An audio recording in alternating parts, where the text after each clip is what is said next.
Assalamualaikum warahmatullahi wabarakatuh. Halo semuanya teman-teman. Selamat malam, selamat datang kembali di channel Ilo Bercerita dan masih bersama saya Ilo dimanapun teman-teman berada. Semoga teman-teman selalu dalam keadaan sehat, bahagia dan dimurahkan rezekinya. Amin amin ya robbal alamin. Doa terbaik untuk teman-teman semua ya. Dan pada kesempatan yang baik ini kami akan membawakan satu kisah dari Mistinim. Oh, udah lama ya Mistinim gak kirim cerita dan di sini cerita-cerita dari Mistinim selalu horor tuh dapat buat yang mencekam banget, dark banget. Tapi sebelum kita masuk ke dalam kisahnya, buat teman-teman yang mungkin belum subscribe, ya bisa diklik dulu tombol subscribe. Jangan lupa lonceng notifikasinya dinyalakan agar teman-teman selalu mendapatkan notifikasi dari konten-konten yang akan kami upload di setiap harinya. Dan untuk channel Lilo Bercerita, kami upload setiap hari teman-teman ya, setiap malam jam 9 malam waktu Indonesia bagian Barat. Oke, nggak pakai berlama-lama lagi.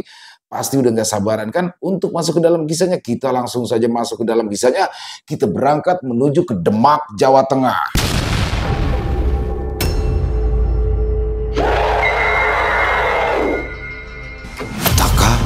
Setelah acara malam di Tony, Sawan rewang.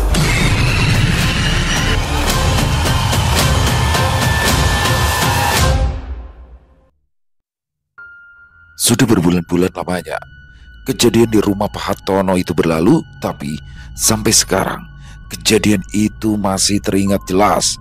Bukan cuma membekas di ingatanku, tapi juga sebagian warga di kampungku. Demak, Jawa Tengah, Desember 2024.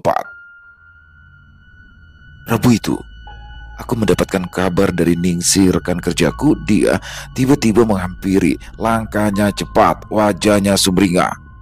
Aku yang melihat wanita itu dari kejauhan pun ikut sumringah, tidak sabar akan kabar apa yang ingin ia sampaikan. Maklum, biasanya Ningsi kalau sudah begitu, pasti ada tawaran kerja yang menggiurkan.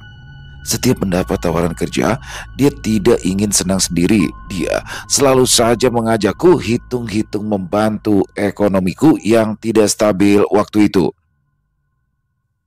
Lastri, aku dapat tawaran kerja. Ningsi antusias mengatakan hal itu. Aku yang tengah menyapu halaman rumah segera menghentikan gesekan sapuku. Tawaran opo? Jangan bohong lo ya.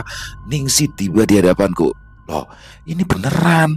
Aku itu ditawari kerja 3 hari di rumah Pak Hartono, balas Ningsi kemudian. Aku sontak terdiam sejenak. Alisku mengerut, perasaanku mulai gusar akan tawaran tersebut. Memangnya Pak Hartono mergawe apa? Kok ditawarinya 3 hari? Ningsi mendekatkan wajah pada telingaku, lalu ia berbisik. Istrinya hamil. Istri yang kedua. Mataku melotot. Kemudian tanpa sadar aku berbicara terlalu kencang. Istri kedua? Pak Hartono sudah nikah lagi toh? Sontak Ningsi membungkam mulutku dengan tangannya. Ngawur. Kalau ngomong jangan kencang-kencang, tugas Ningsi. Sungguh, aku tidak bermaksud sengaja untuk mengencangkan suara, namun aku benar-benar terkejut dengan kabar yang Ningsi bawa. Pasalnya, Pak Hartono dikenal sangat loyal dan dermawan, dengan istri dan anaknya pun demikian. Keluarganya cukup berada di kampungku, tapi sedikit tertutup dengan warga sekitar. Lalu tidak ada angin maupun hujan, aku baru tahu kalau dia sudah menikah lagi dan istri keduanya itu tengah mengandung. Pak Hartono itu tidak mengundang banyak orang buat rewang di rumahnya. Loh ya, cuma 4 orang, sisanya dari pembantunya. Ningsi menambahkan. Acaranya apa toh? Selamatan atau gimana? Tanyaku lagi. Ningsi berdecak pelan. Mitoni, istri keduanya itu sudah hamil besar, tapi baru dibawa ke rumahnya sekarang, jawab Ningsi lantas. Banyak pertanyaan yang bermunculan di kepalaku, sampai akhirnya kami malah membahas tentang istri kedua Pak Hartono, bukan tentang tawaran kerja yang diberikan. Meskipun sebenarnya aku merasa ragu, entah karena sebab apa, tapi kondisi ekonomiku sedang tidak baik memaksaku untuk mau tidak mau mengiyakan ajakan Ningsi rewang di rumah Pak Hartono. Sore hari, setelah mendengar tawaran tersebut, kami pun datang ke rumah Pak Hartono. Pria berumur 40 tahunan itu tampaknya masih memiliki citra baik di depan 2 orang lainnya yang mendapat tawaran untuk rewang juga. Tetapi tidak denganku. ketika melihat seorang wanita muda yang berumur sekitar 20 tahunan sedang berdiri sambil mengelus perut dan bermanja-manja di samping Pak Hartono membuat aku semakin curiga. Perut wanita itu sudah besar. Aku segera menduga-duga sebab wanita itu pada akhirnya bisa mengandung. Namun, segera kutepis ketika Bu Rukiah, istri pertama Pak Hartono datang. Aku yang sempat melongo melihat istri kedua Pak Hartono segera terenyak kala mendapat tepukan dari Ningsih. "Hus, itu loh ada Bu Rukiah," tegur Ningsih. Uluran tangan segera kuberikan. Dengan sungkan aku tersenyum tipis pada Bu Rukiah, istri pertama Pak Hartono. Wanita yang seumuran dengan Pak Hartono itu sedikit tidak terurus penampilannya. Menyambut kami pun ia berpakaian serba lusuh, rambutnya belum disisir rapi, matanya sendu sembab. "Ningsih, Lastri, Bokmi, dan Ajeng, mulai sore ini bantu-bantu masak ya.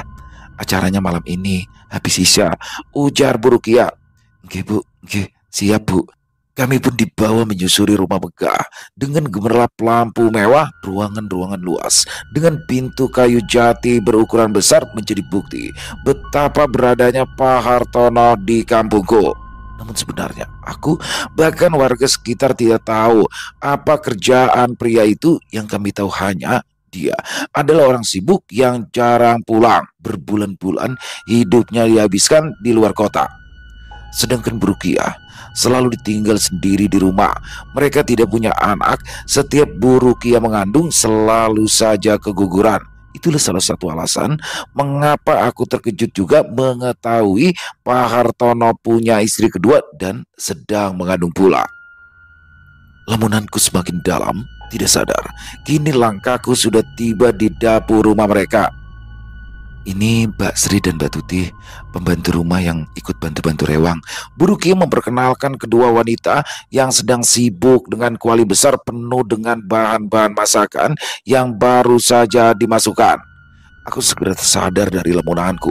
Mataku beralih pada perkakas dapur dan bahan-bahan makanan yang akan dimasak untuk acara mitoni malam itu. Beneran mau bikin acara gede-gedean toh, batinku melihat daging sapi yang kuperkirakan sekitar 6 kilo, lalu 4 ingkung ayam dan tumpengan membuatku berpikir bakal sebesar apa acara yang akan mereka gelar. Bahkan bukan hanya aku yang terheran-heran, Ningsih yang sedari tadi berdiri di sampingku kemudian berbisik, "Acaranya orang kaya ya gini, mau berapa banyak tamu yang diundang ya?" Waduh, udah tahu, aku juga heran, tapi paling undang keluarga mereka juga toh, sangkaku. Ningsih mengangkat kedua pundaknya. "Udah tahu ya paling, tapi orang mana yang ngadain mitoni kok malam-malam, aneh," cecar Ningsih sambil berlalu di hadapanku. Ia mengambil alih pekerjaan Mbak Tuti. Ucapan Ningsih barusan berhasil membuatku tertegun. Ya, ada benarnya. Baru kali ini di kampungku ada yang mengadakan acara mitoni di malam hari. "Tri, jangan dipikirin. Kita diminta kesini itu buat kerja, bukan buat yang lainnya." Aku terenyak ketika Mbok Mi mendaratkan tepukannya pada pundakku, kemudian duduk di samping Ningsih disusul oleh Ajeng. Tetapi tatapan Mbok Mi masih lekat padaku, seolah memberi pesan untuk aku tidak terlalu ikut campur dengan urusan keluarga Pak Hartono. Bersama dengan itu, Bu Rukiah mendekat. Dia berbisik pada Mbok Mi, entah apa yang sedang dibicarakan. Mendadak raut wajah Mbok Mi berubah masam, sekaligus tampak serius mendengarkan. Mbok Mi pun mengangguk, lalu beranjak pergi. "Lastri, bantu potong daging sapi aja, dipotong tipis buat tengkleng," pinta Bu Rukiah dengan memberikan tatapan sinis. Setelah itu ia bergegas pergi. Aku masih berdiri, tapi mataku mengikuti kemana Bu Rukiah pergi. Tidak tahu kenapa, wanita itu mencurigakan gelagatnya. Dia berbincang sedikit jauh dengan Mbok Mi yang sudah membawa bakul berisi kembang setaman. Melihat mereka membuatku yakin jika ada sesuatu yang janggal. Mbok Mi yang buru-buru pergi, beberapa saat tidak kembali sampai makanan hampir masak dan tamu mulai terdengar riuh. Mbok Mi masih saja tidak terlihat batang hidungnya. "Pri, Mbok Mi kemana sih? Aku tiba-tiba ngilang. Ningsi asik memotong buncis, tangannya sibuk tapi pikirannya berkutat pada Bomi sama sepertiku yang sedari tadi bertanya-tanya tentang keberadaan Bomi. Udah tahu, tadi kayaknya dipintain tolong sama Bu Rukia. Jawabku apa adanya. Ningsi melenguh. Yang disuruh 4 orang, yang satu malah hilang. Makin lama toh ini jadinya. Padahal tamu udah mulai pada datang. Keluh Ningsi. Aku tidak berani menanggapi Ningsi. Begitu juga Ajeng dan 2 pembantu di rumah itu. Kami hanya bisa saling pandang, sama-sama menyisakan sebuah pertanyaan. Selain aku dan Ningsi, rupanya mereka pun menanyakan hal yang sama. Aku pun iseng bertanya pada salah satu di antara pembantu tersebut.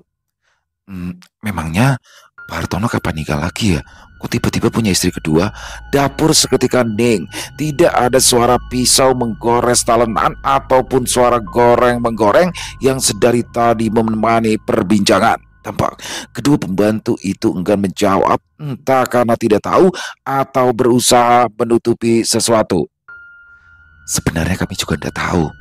Tiba-tiba aja kemarin Bapak pulang, bawa perempuan itu ke rumah sampai ibu marah-marah gitu. Jawab Basri. Tak.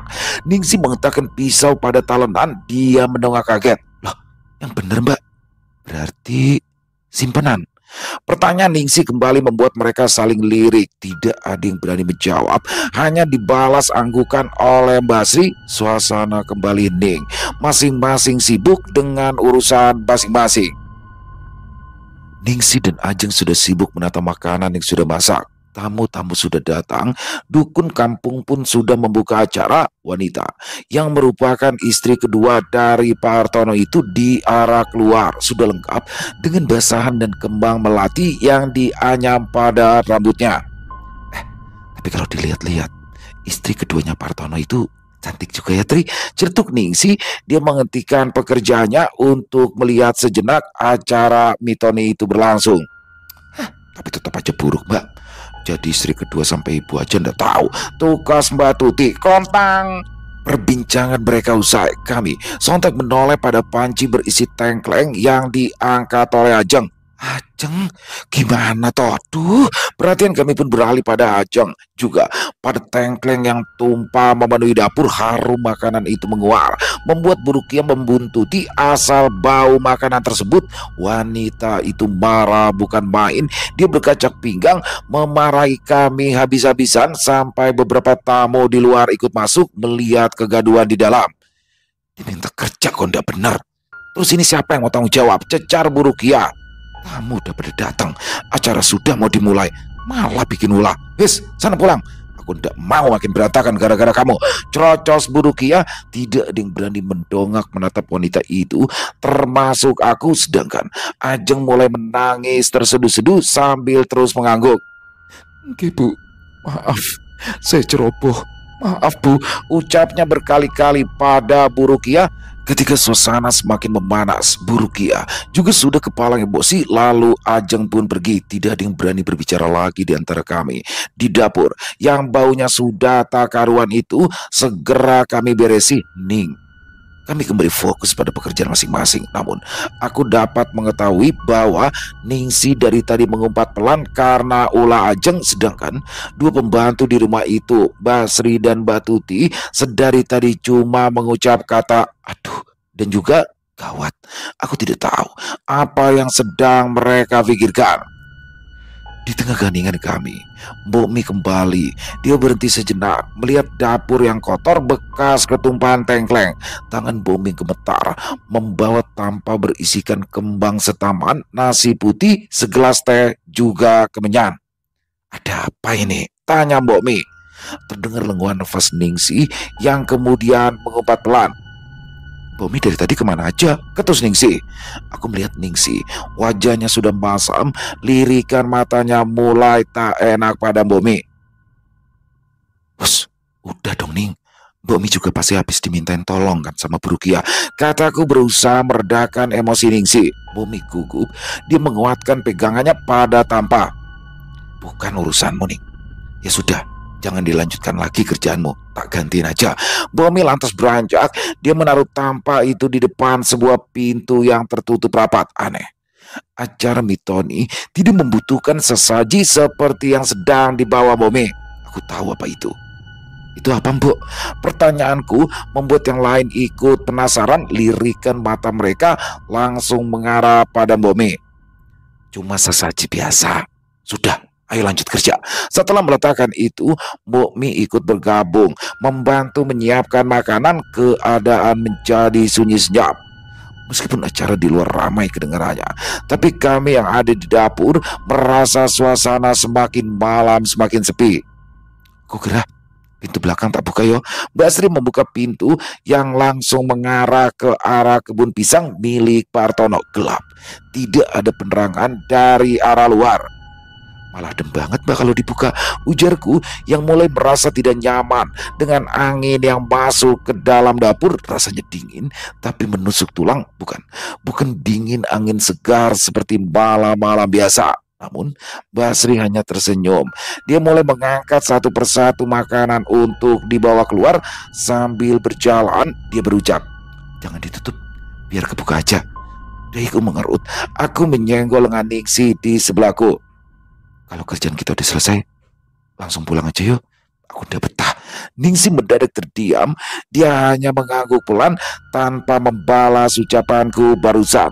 Semakin aneh saja rasanya. Ditambah lagi, karena angin di luar mendadak kencang, pepohonan pisang itu diterpa hingga bergoyang. Semerbak bau kemenyan menguar. Bebaunan makanan saja sampai kalah. Bomi beranjak, Mbak Tuti juga tersisa. Aku dan Ningsi saja. "Ning, kamu kenapa toh?" tanyaku. Ningsi tetap diam sambil menggeleng. "Kamu sakit?" tanyaku lagi. "Ning, jawab. Kamu sakit?" Ningsi." Ningsi menoleh, wajahnya marah. "Apa toh? Dah diam. Aku ndak kenapa-napa." Segeralah dia menyampirkan tas pada pundaknya. Katanya mau pulang. "Ayo." Kemudian pergi dari hadapanku. Aku masih terkejut. Tatapanku lekat pada pundak Ningsi yang semakin menjauh dari hadapanku. Sikap dia barusan seperti ada sesuatu. Tetapi tanpa berlama-lama aku pun pergi menyusul Ningsi. Buru-buru ku gapai tas di atas meja, membereskan beberapa perkakas. Lalu aduh, malah tumpah. Tanpa sengaja kakiku menyenggol gelas berisikan teh yang berada di antara sesaji itu. "Bumi, Mbak Tuti, ini tehnya tumpah. Nanti tolong bersihkan ya, saya mau pulang."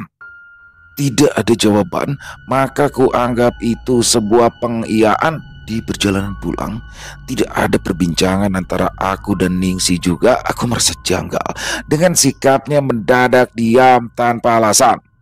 "Ning, kamu yakin mau nerusin rewang besok?" tanyaku mencoba membujuk Ningsi untuk bicara. Hanya dibalas gumaman oleh Ningsi sambil terus menunduk. Ku tengok wajahnya, dia sudah pucat. Pergelangan tangannya dingin.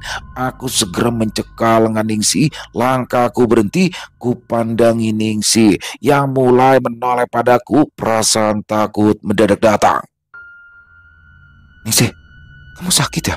Kok wajahmu pucat?" tanyaku ragu-ragu. Ningsi hanya tersenyum tipis. "Tidak apa-apa, cuma capek aja." Namun aku merasa lain. "Tanganmu ini dingin loh. Wajahmu pucat banget. Kalau emang sakit, mendingan besok nggak usah ikut rewang lagi, Ning. Takut jadi kayak Ajeng tadi." Ningsi melengos. Dia berjalan lagi mendahuluiku. Ada yang tidak beres ini. Batinku seketika berujar demikian. Sejak melihat Bomi, sesaji yang dibawanya juga dengan Ajeng yang tiba-tiba saja menumpahkan tengkleng, semua mungkin punya alasan. Pikiranku terus berkutat pada kejadian di rumah Pak Hartono. Pelan-pelan aku berjalan. Keadaan sekitar semakin membuatku yakin bahwa ada sesuatu yang tidak beres. Kampungku sepi, tumben tak ada warga yang berlalu lalang. Padahal yang datang ke acara Mitoni tadi hanya sebagian. Gemuruh tak berkesudahan. Angin semakin kencang menyibak rambutku. Perlahan langkahku mulai ragu. Mataku was-was. Di samping kanan dan kiri hanya ada persawahan. 400 meter lagi barulah aku akan menemukan rumah-rumah warga. Bulu kuduku menerbang. Aku menoleh ke belakang karena merasa ada seseorang. Terdengar juga suara gerasak-gerusuk dari area persawahan, tapi aku tidak bisa melihat apapun yang ada di sana. Kakiku mulai gemetar, tapi terpaksa harus terus berjalan sebab takut jika ada sesuatu yang membahayakan. Tidak kuhiraukan bebatuan, lubang jalan yang berkali-kali membuat tersandung. Terus saja aku berjalan sementara gerasak gerusuk dari area persawahan seolah mengikutiku. Assalamualaikum. Assalamualaikum, Bu. Bukain pintu. Setengah tercekat aku mengatur nafas. Sekujur tubuhku langsung panas. Ketika pintu rumah terbuka, aku buru-buru masuk, mengambil segelas air, lalu mendudukkan diri. Ibuku yang keheranan segera mendekat. Dia duduk di depanku. Ada apa? Kamu ndak kenapa-napa toh? Aku mengurut dahi sambil menghela napas panjang. Iya, ndak apa-apa. Aku mau langsung istirahat aja. Duduk dulu, Tri. Ibu mau ngomong. Setengah terbangun dari duduk, ingin segera merebahkan diri ke kamar, tapi ibu berhasil membuatku terduduk kembali. Perasaan tidak enak tiba-tiba saja muncul, apalagi melihat wajah ibu yang khawatir. Besok, tidak usah ikut rewang lagi, kata ibuku. Loh, kenapa, Bu? Itu kan lumayan duitnya, dapat jatah 3 kali kerja juga. Lekat tatapan ibu diberikan padaku. Dia mengulurkan tangan, kemudian menggenggam tanganku erat-erat. Rezeki itu ndak bakal kemana, Tri. Nanti cari lagi kerjaan lagi yang lain ya. Yang penting kamu ndak usah ngelanjut rewang di rumahnya Pak Hartono. Terdengar ada cemas yang tidak bisa disembunyikan. Aku mengerti. Ibu tengah memikirkan sesuatu meski tidak secara langsung bilang. Tanggung, Bu. Bapak juga lagi nganggur kan di rumah. Rumah yang terasa sepi, seolah dihuni oleh aku dan ibu saja. Tidak ada tanda-tanda kehidupan dari kamar bapak atau adikku. Tidak ada suara nyala TV yang biasanya menemani bapak setiap malam. Bapak sama adik kemana? Aku memberanikan diri bertanya, namun di hadapanku, ibu melipat bibir ke dalam. Dia menunduk, lalu melengok pelan. Air dituang ke dalam gelas. Ibu buru-buru meneguknya seolah untuk meredakan rasa tak mengenakan di tenggorokan. Bapak sama adik mau pergi sebentar. Itu juga yang mau ibu bicarakan, Tri. Pergi? Pergi kemana? Perbincangan kami semakin intens, ditemani dengan gemuruh di luar yang mengundang hujan. Ke rumah sakit. Si Ajeng dibawa ke rumah sakit tadi. Mataku melotot. Yang benar, Bu. Loh, tadi perasaan dia baik-baik aja kok. Ibuku turut mengangguk, lidahnya seolah keluh, ingin menyampaikan sesuatu yang menjadi alasan mengapa dia melarangku untuk melanjut rewang. Ibu tidak mau kamu kenapa-napa kaya Ajeng. Dia itu kena sawan rewang, kata Bayem. Sawan rewang? Memang kondisi Ajeng gimana? Ibu berterus terang panjang lebar. Ya, tadi katanya Ajeng pulang karena numpen tengkleng. Bener toh? Aku mengangguk tanpa menjawab. Habis itu dia kejang-kejang. Budar gelagapan cari bantuan buat bawa Ajeng ke rumah sakit. Katanya Ajeng itu jadi begitu setelah dia ngeliat sesuatu di rumah Pak Hartono. Terus Bayem datang karena tidak ada yang bisa bawa Ajeng ke rumah sakit. Bapakmu juga lagi pergi cari pinjaman mobil. Niatnya mau diobatin Bayem dulu, tapi keadaan Ajeng makin memburuk. Badannya biru-biru semua, kayak orang keracunan. Ibuku lantas berhenti. Memangnya ada apa toh di rumah Pak Hartono? Apa kamu juga melihat sesuatu? Tanyanya kemudian. Aku terkejut bukan main kalau mendengar kondisi Ajeng dari ibuku. Berkali-kali aku meneguk ludah sementara pikiranku masih mencerna apa yang terjadi dengan Ajeng. Aku pun menggeleng. Enggak ada apa-apa kok. Paling Ajeng emang keracunan aja.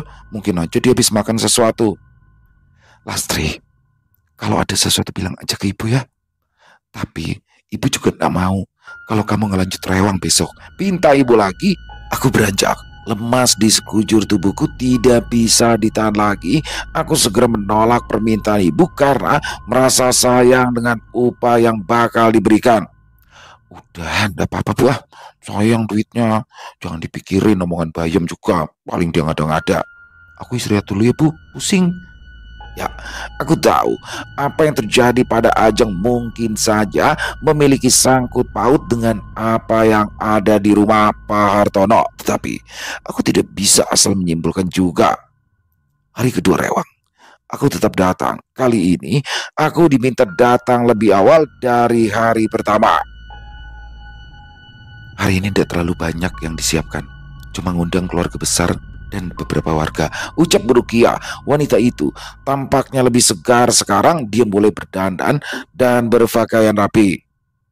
Oh ya, nanti yang rewang itu cuma kamu, Mbak Sri sama Mbak Tuti. Tambah Bu Rukia. Loh, Ningsi sama Mbok Mi gimana, Bu? Bukannya kemarin kita sama-sama diminta rewang 3 hari. Mereka tidak bisa datang. Dah, sana pergi ke dapur. Perintah Bu Rukia. Aku masih bertanya-tanya.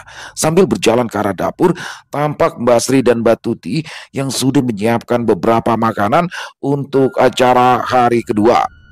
Ketika aku tiba di sana, tatapan sinis mereka berikan. Sejenak, mereka menghentikan pekerjaan sambil menatapku. Sudah mulai dari tadi, Mbak. Aku berbahasa basi, tapi tidak digubris oleh mereka. Karena merasa tidak enak, aku sengaja mempercepat pekerjaan. Semakin cepat selesai, maka akan semakin cepat untuk pulang. Pada akhirnya, berjam-jam lamanya, hanya terdengar suara pisau yang menggores talenan serta suara bahan-bahan yang dimasak. Dari tadi, aku curi-curi pandang ke arah Mbak Sri yang mondar-mandir menemui Bu Rukia. Hari ini lebih ramai dari kemarin ya, Pak. Seharusnya tetap ada Ningsih ini sama Bomi. Kalau bertiga gini kan jadi keteteran kerjaannya. Ujarku membuka perbincangan. Brak! Mbak Tuti mengetakkan panci. Tatap matanya penuh emosi. Kemarin yang numpain teh di sesaji siapa, Tri? Tanya Mbak Tuti. Mulutku terbungkam. Aku berpaling karena takut menatap Mbak Tuti. Pura-pura tidak mendengar. Aku terus melanjutkan memotong buncis. Jawab, Tri.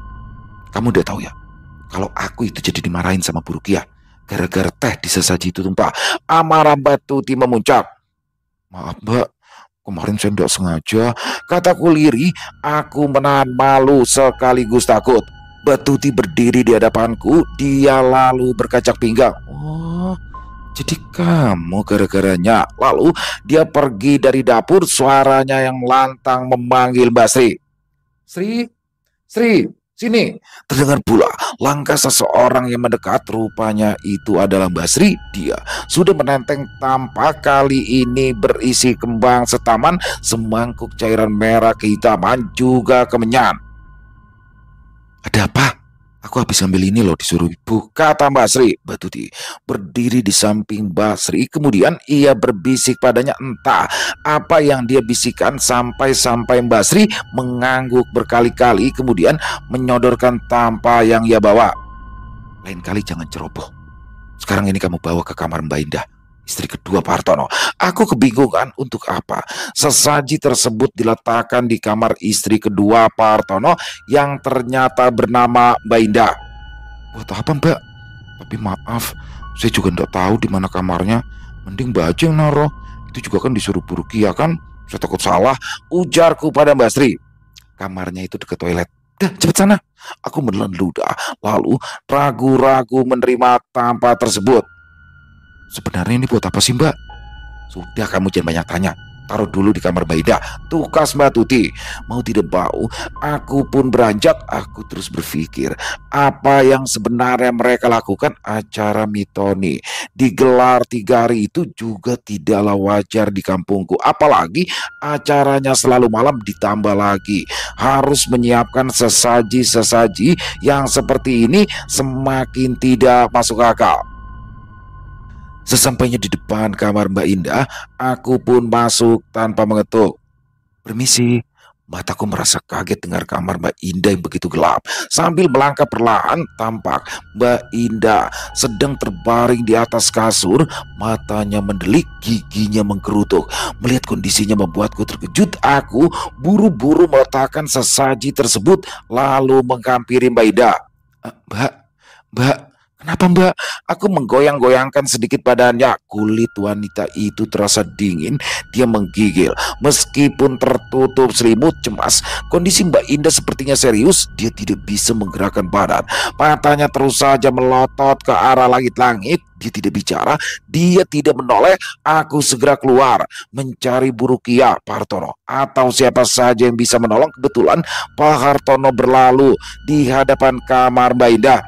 Pak, Pak, itu Pak, Mbak Indah. Suaraku terdengar lantang. Hingga beberapa tamu yang sudah datang sontak teralihkan perhatiannya. Bu Rukia buru-buru datang, disusul oleh Mbak Sri dan juga Mbak Tuti. Pak Hartono yang terkejut langsung berjingkat menemui Mbak Indah. Digendongnya badan Mbak Indah keluar, lalu dimasukkan ke dalam mobil. Kamu jaga rumah. Acaranya dimulai dulu ndak apa-apa. Aku mau bawa Indah ke rumah sakit, ucap Hartono dengan nada bicara gemetar. Mobil yang ia tumpangi mulai menjauh. Keadaan rumah Pak Hartono menjadi riuh dalam sesaat. Para tamu berbisik-bisik tapi dapat terdengar apa yang sedang mereka bicarakan, mulai dari perilaku Pak Hartono yang tidak, kemudian kedatangan Mbak Indah yang mendadak, juga keanehan mereka yang tiba-tiba saja menggelar acara malam-malam selama 3 hari. Perbincangan itu tidak berkesudahan hingga acara pun dimulai. Aku masih sibuk di dapur tapi tidak fokus mengerjakan pekerjaanku karena kejadian barusan.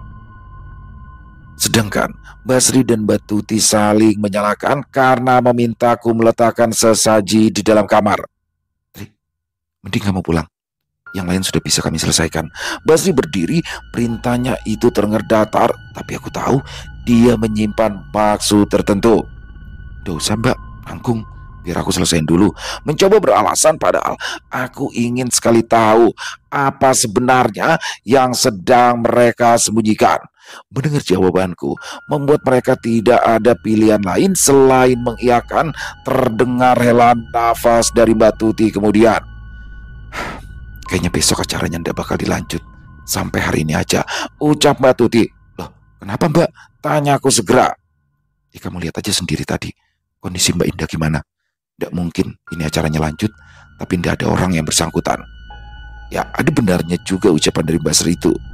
Tapi kenapa ya Mbak? Kok acara Mitoni itu harus 3 hari?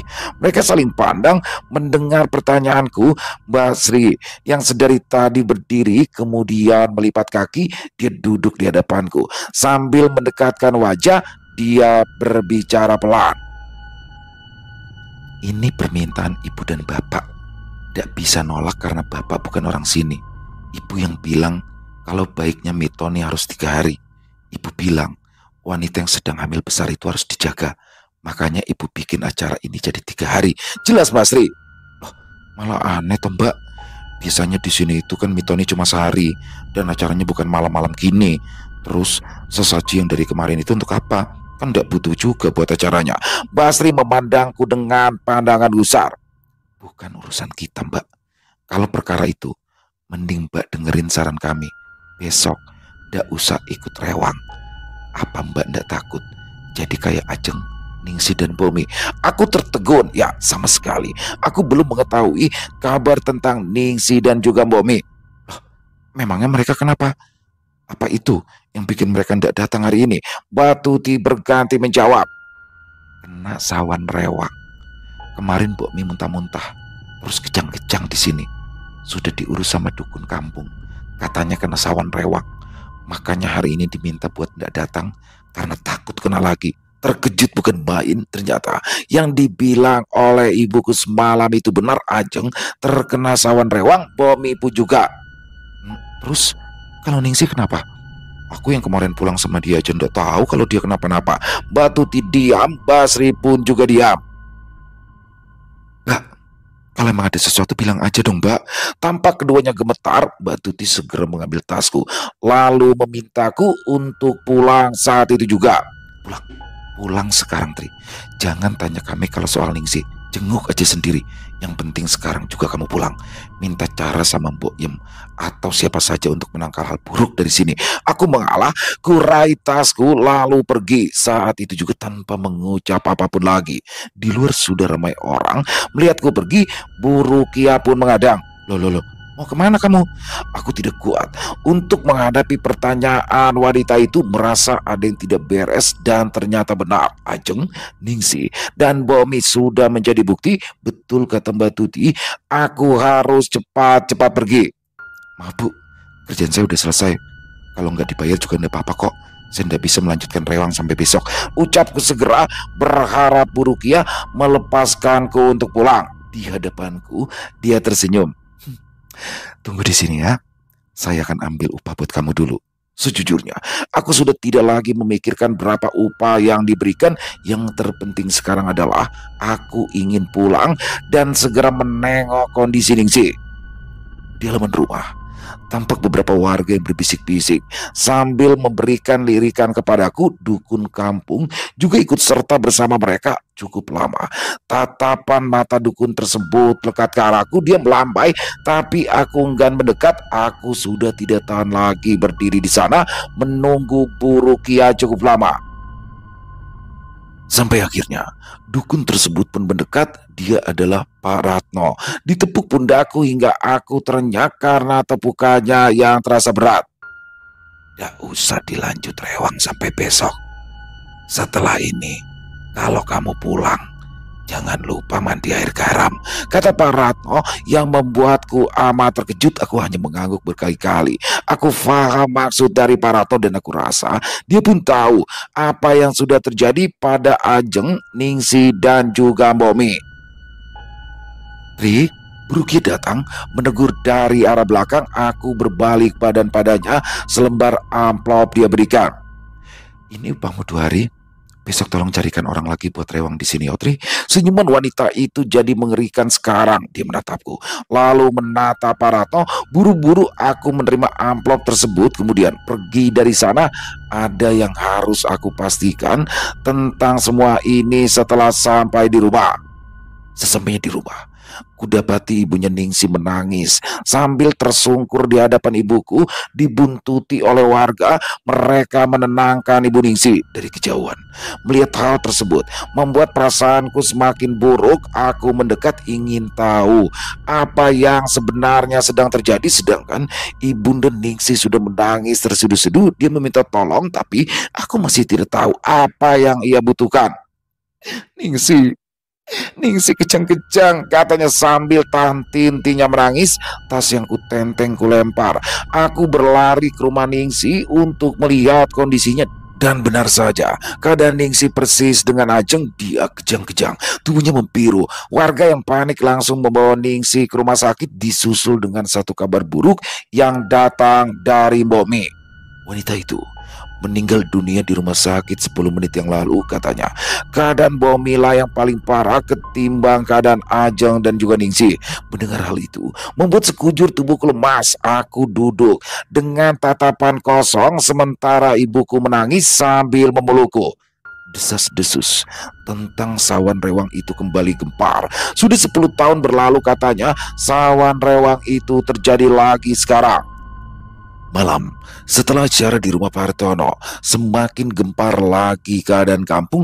Warga yang datang ke acara tersebut mengalami keracunan massal. Tidak hanya itu, Mbak Indah, istri kedua dari Pak Hartono, juga meninggal dunia setelah beberapa jam dirawat di rumah sakit. Semua kejadian itu berlangsung cepat. Tidak ada yang tahu penyebab pasti terjadinya hal tersebut. Namun warga masih percaya itu semua karena sawan rewang. Akan tetapi aku berpikir berlainan.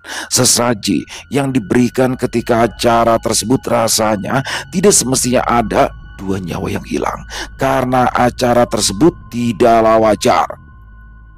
Sehari setelah kejadian yang menggemparkan kampung, rumah Pak Hartono ditutup rapat-rapat. Tidak terlihat Bu Rukia yang biasa berbelanja di tukang sayur keliling atau 2 pembantunya yang biasa keluar menyapu jalanan.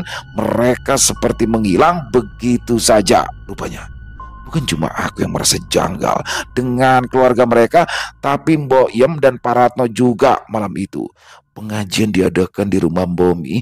Aku duduk termenung memikirkan ketidakpastian atas kejadian tersebut. Apalagi belum ada kabar baik dari Ajeng maupun Ningsi, membuat hatiku semakin pilu. Boy mendekat. Dia bertanya perkara rewang di rumah Pak Hartono tempo hari. Ku ceritakan semua panjang lebar sampai Pak Ratno ikut dalam perbincangan. Bu Im berkata, yang terjadi sama Ajeng sama Ningsih itu bukan kebetulan. Bukan karena salah makan atau karena penyakit, tapi karena sawan rewang, Tri. Aku terdiam cukup lama kalau mendengar pernyataan tersebut. Saya rasa bukan, Bu.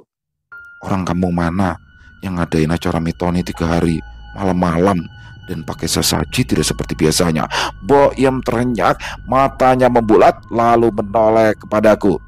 Sesaji? Sesaji apa, Tri? Pangkait, saut Pak Ratno. Bo Im mengelus dada. Macem-macem mereka. Aku tidak tahu maksud dari keduanya. Bukan Pak Hartono pelakunya, tapi istri pertamanya. Pak Ratno menimpali. Maksudnya apa tuh, Pak? Itu sesaji untuk peliharaan Bu Rukiah. Dia ndak terima Pak Hartono menikah lagi. Tapi justru yang kena malah warga kampung juga. Peliharaannya marah karena ada orang yang merusak sesaji. Jelas Pak Ratno kemudian. Penggait itu tujuan dia memelihara, Tri, untuk mempertahankan rumah tangga. Mereka kan tidak pernah buka rumah untuk orang lain. Itu jadi sebab peliharaannya marah juga. Jatuhnya jadi sawang rewan dan akibatnya begini. Berbulan-bulan sudah berlalu. Kejelasan tentang sebab kejadian tersebut sudah diketahui warga, namun tanpa disangka dampaknya masih terasa sampai sekarang. Kami berpikir sawan rewang itu hanya terjadi sekali di rumah Pak Hartono, tetapi kami salah. Setiap kali ada acara, ada rewang, tidak sekali 2 kali kejadian itu terulang tanpa sebab lagi dan lagi. Yang diminta tolong pergi rewang selalu pulang dengan keadaan yang sama, kejang-kejang sampai badannya membiru. Entah karena apa, belum ada penawar yang ditemukan. Ulah salah seorang jadi tulah bagi semua orang. Selesai. Wow, luar biasa. Kisah dari Misteri keren banget. Di sini saya suka nih kisah-kisah kayak gini ya. Apa namanya, adat istiadat yang ada di Indonesia seperti acara mitoni dan rewang. Jadi rewang teman-teman itu adalah memasak sama-sama dalam untuk apa namanya, untuk suatu acara tertentu ya, itu disebut rewang. Jadi apa namanya, di daerah Jawa Tengah khususnya seperti itu.